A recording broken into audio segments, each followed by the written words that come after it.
respond this video to Hover Blubber. He's being a bit of a butthole.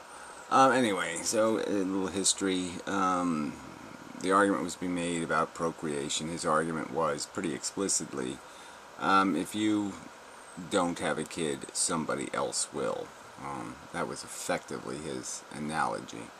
His implication, what he intended to imply, was that not so much if you have a kid, there'll be another kid on Earth, but if you don't have a child, there'll be another elephant, or there'll be another piece of the biosphere that'll be sentient, that'll replace you.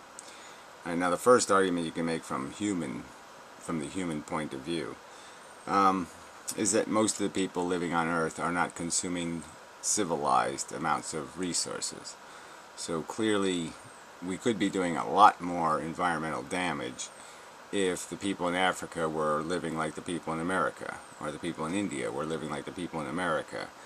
The environment would be on a magnitude of, what, 10 times more stressed in terms of the resource consumption and the carbon footprints and all of that. So obviously it'd be a lot further along in the destruction of native environment rather than the reclaiming. Nature wouldn't reclaim environment if those people were living civilized lives. So the argument could easily be made that if you don't have a child, the third world will have more resources to be capable of living a higher standard of living, which would be more environmentally damaging. Let's just say that the higher the standard of living you live, the more likely you are to be doing carbon damage to the environment. So I could just easily argue that we could reduce human population to 2 billion people living much better, and be just as destructive to the environment because they're living better, living more technologically advanced lives. So I could counter-argue it on that theme alone. Clearly I am an ethicist in the sense that I've recognized that eliminating human beings doesn't solve the sentient life trapped in perpetual slaughterhouse problem. The perpetual slaughterhouse is out there in nature, and nature's the problem. And so again, but his implication is somehow I don't think we would solve that problem. That I think that somehow I think the idea of people not procreating would not lead to that solution, and obviously that's the end game. So I guess this is all an argument about short-term versus long-term solutions or perspectives. Again, I mean, I'm not going to, from a personal level, I'm just saying that the purpose of the thought experiment, the purpose of the conversation, the narrow focus of the conversation, was what's the ethical consideration. And human beings are capable of ethically understanding what it means to create something.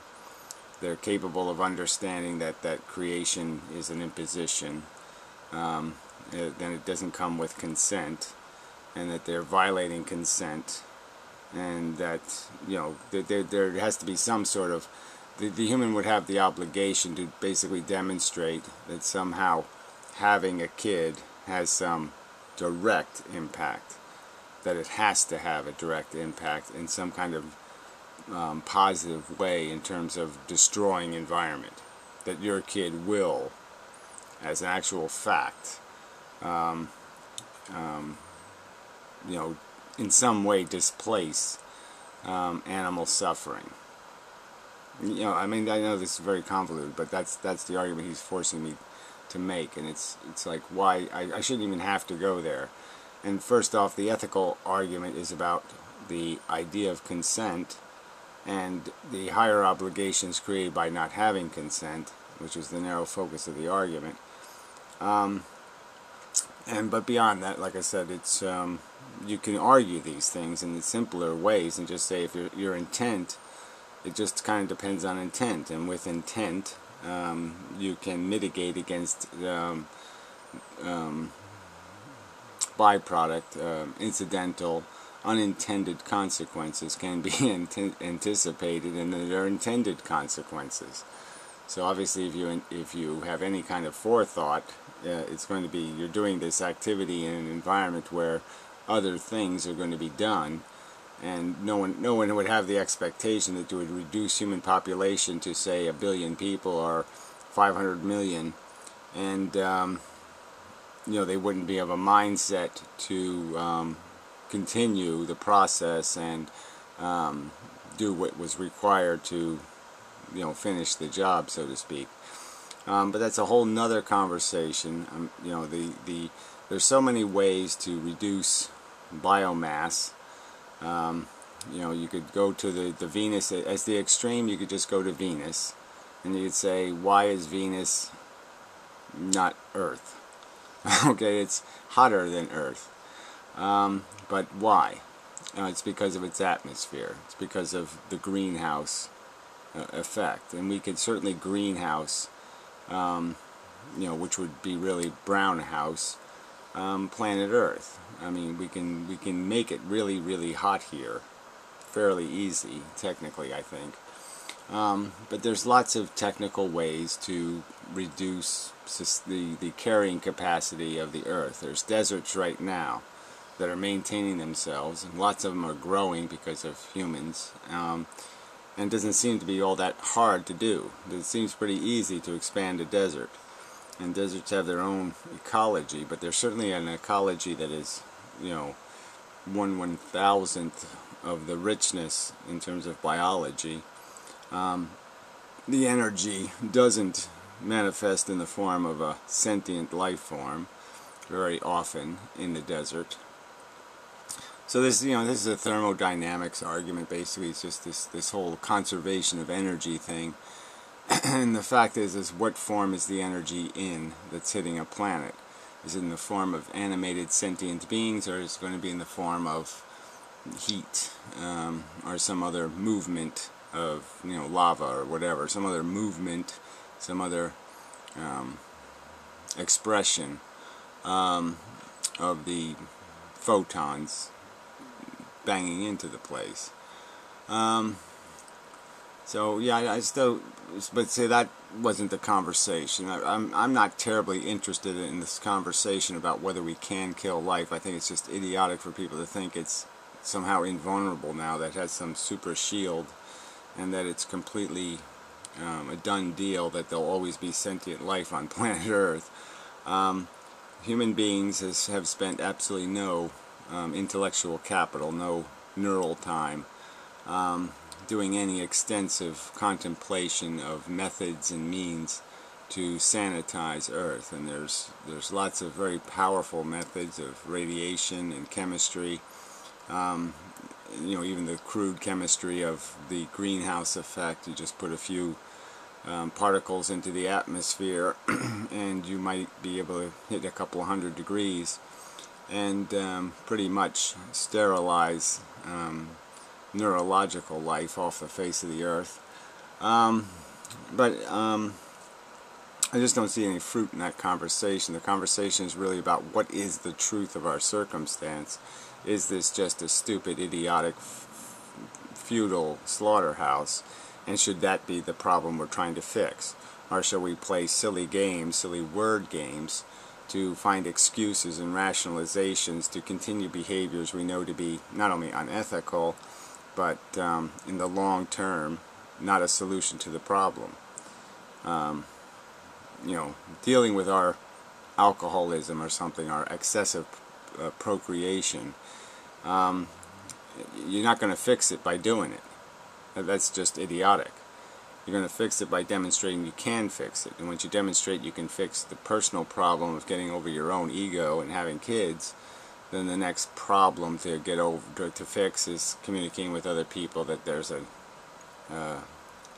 method to that madness, and that if we do this correctly, we can eliminate harm on planet Earth. We can abolish the torture that's being imposed by your breathing and existing and playing these silly human games. And there is real torture. You want to just deny it, fine, that's your prerogative, but it's real. And you can pretend it doesn't exist, and you can pretend that your accomplishments justify it because you're so so hungry for it, so desperate to get another day out of it, to squeeze another day out of your life, because you're going to do something spectacular. You're going to have a wonderful fart or some other bullshit. You know, you're going to have some ego gratification, some sensual pleasure, and therefore it's worth torturing not only the other humans, but torturing these other sentient animals that are going to grind their way through an existence where, because of their biology, they have to chew on the ground for 8 hours a day, you know, before they can, before the work whistle goes off and they can have a little lie down. You know, some of them don't even lie down. They have to sleep standing up. They have to do all kinds of crazy shit to avoid the bugs that are going to try to infect them, or the predators that are going to try to eat them. And they're just surviving, and they're fighting for that survival, and they're suffering for that survival. And you can say, I'm just going to give up and say that's not my problem, or you can try to do something about it. I'm going to try to do something about it. And you know, pukey little naysaying crap like this, and that's all it is. It's just naysaying. You don't have any evidence that this is not a solvable problem, and you certainly don't have any evidence that it's not my intent to solve it right at its roots. And so I'll play some of his video, but you know, it's a piece of crap mostly. So he played clips of me, and then, you know, put little annotations on top of it, which was sort of annoying. But I'll just go to the part where he's talking.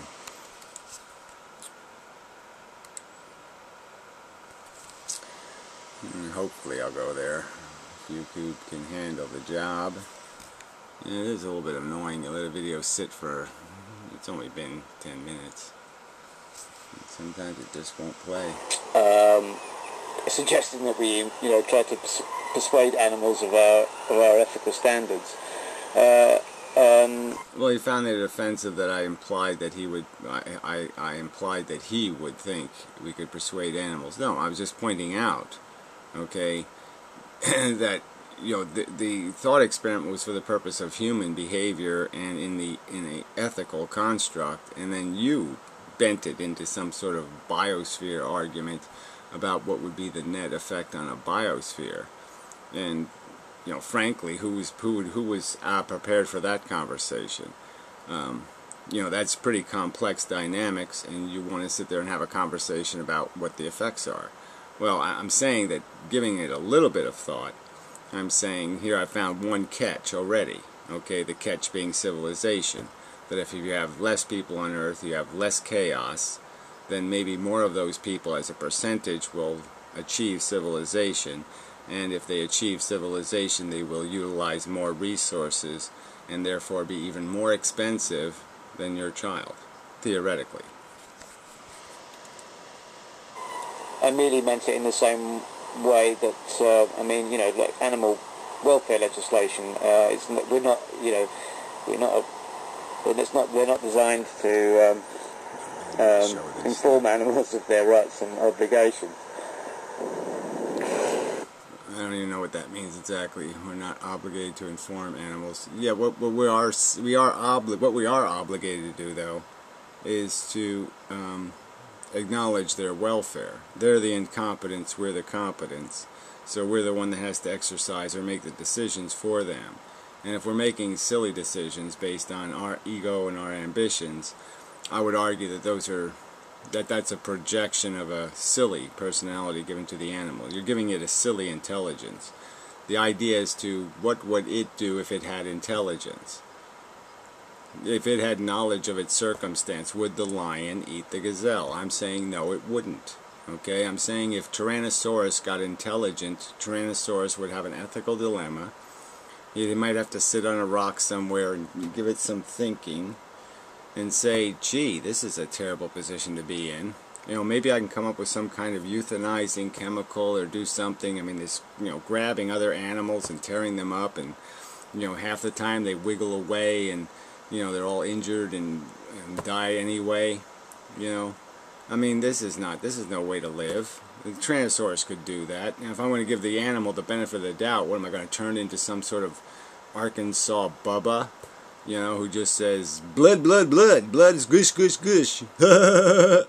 Am I going to do that? Am I going to assume that Tyrannosaurus gets intelligence so it can become Billy Bob Boob Brain? No, I'm not. So the obligation is to assume animals, we know they're sentient. That's not, I don't think, disputable. You know, so a portion of them. What would their how would they express their welfare interest if they could express it? I mean, what I would say... YouTube. Would say really is that I found this exchange really useful. So he's being sarcastic now. So he complains about the insult that I impugned on him by suggesting that he thought animals could think, which I never suggested. And now he's going to turn around and insult me with some little satire that, oh yes, I was informed because I, detected some kind of hypocrisy or something. Fuck you. To me, personally, because I had mistakenly, I think I had made a mistake in assuming why you had... Yeah, this is sarcasm.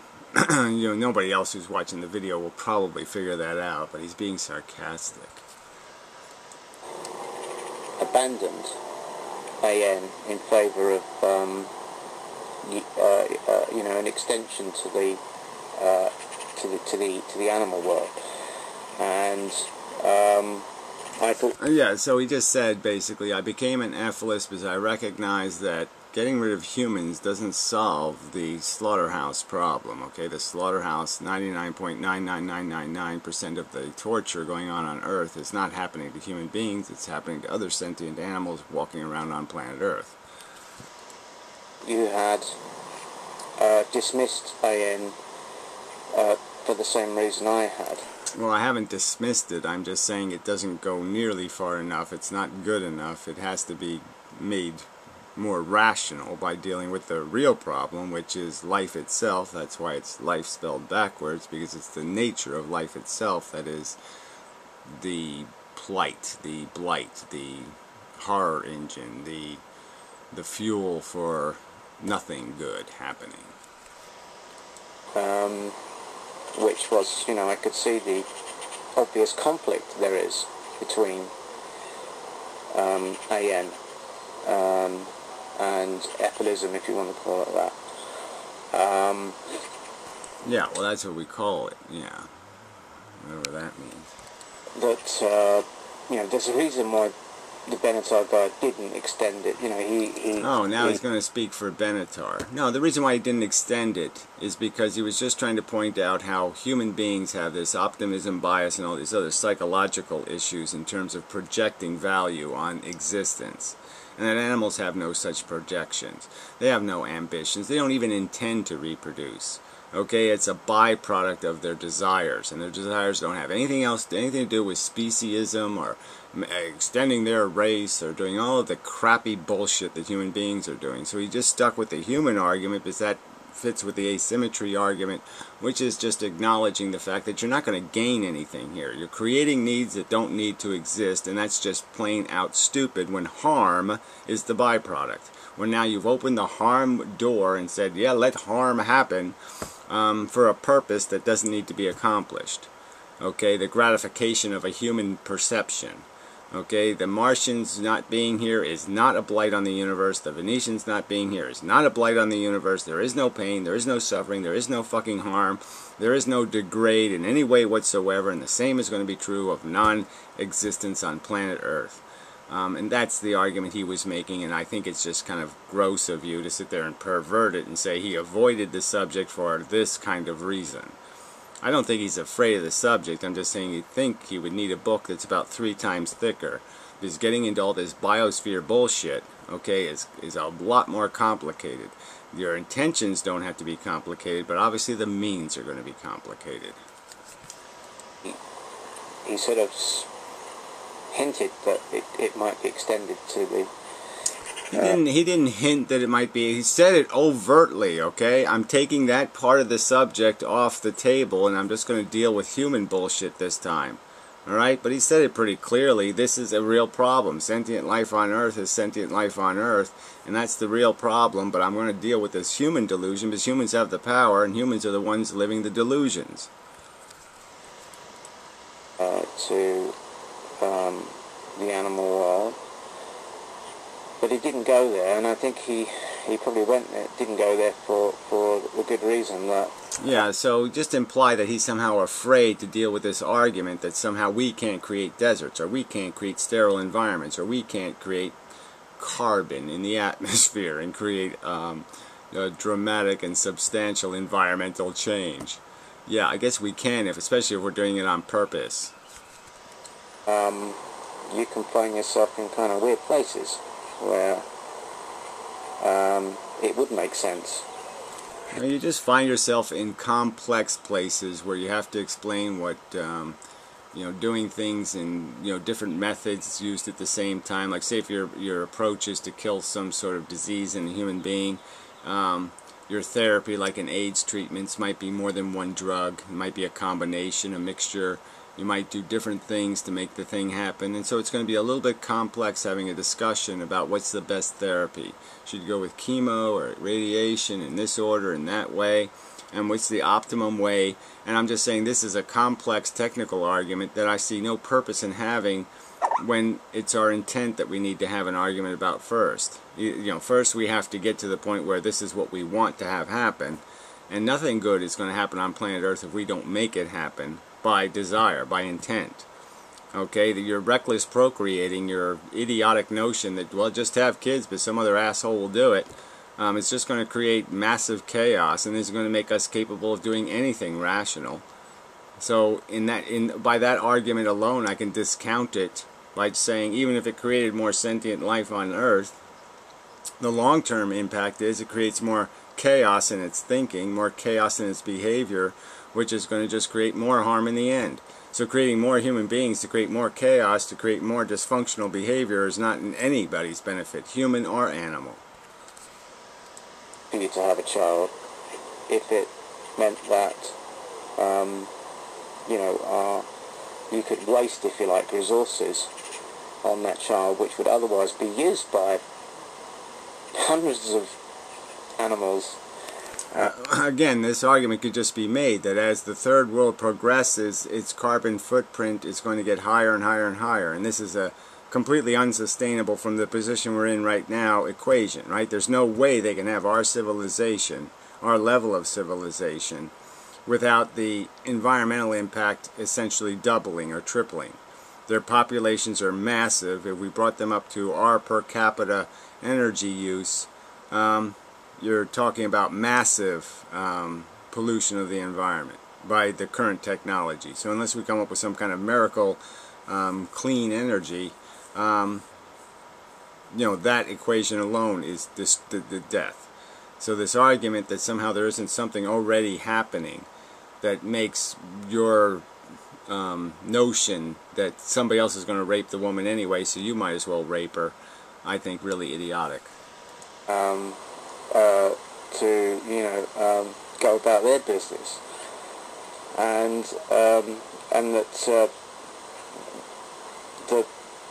the problem with well, for me that seemed to me the most logical problem with AN once you start to consider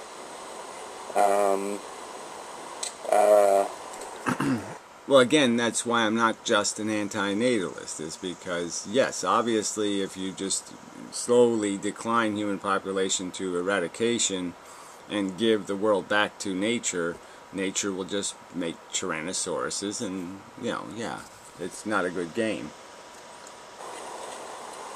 The wider biosphere, that it then suddenly becomes in direct conflict with it, and I thought that was obvious, but apparently not, because of all the... Well, I just don't think it's obvious to say that sentient replaces sentient, or that, high waste organisms are replaced by high waste organisms, or some kind of argument like that, or low waste arguments. So you're making these presumptions in some sort of ideal, and I'm saying I don't think there's any real evidence that that's necessarily the environmental impact. And again, it's really complicated. You could go even just by the water cycle, different things, and we just know that certain environments, like deserts, are effectively sterile in many, by comparison to rainforests, for example. And that fact alone, it says that what the topography, what the form of the biosphere is, can be almost anything. The entire surface of the Earth for billions of years was bombarded with a ton of photons that never was in any kind of form of life, let alone a sentient form of life. And certainly it was covered with plants for hundreds of millions of years with no sentient organisms. So, the fact is the natural environment can be in lots of forms. And this idea that, diminish the human population by 1 and you've increased some other sentient population by 1, to say that that's some sort of obvious reality, I think it's overstepping. Arguments and stuff going on about this. I don't see any discussion of ecology. I mean, the evolutionists, Well, again, I just don't see any point in having the conversation. If you're going to tell me that with all our king's horses and all our king's men, we can't sterilize planet Earth, if that's the argument you want to have, okay, I'll have it, I suppose, if I have to. But I just don't think it's the right argument to have. I just think that anybody sensible can know that we've already made a huge mess by accident. And if we started trying to make a mess on purpose, if we wanted to expand deserts on purpose, if we wanted to lock water into the environment on purpose, if we wanted to do different things on purpose, we could do those things on purpose.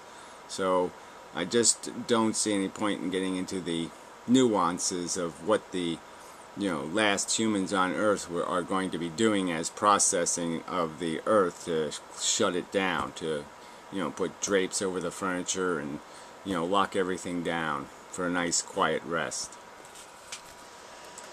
Everybody's got an opinion on evolution, but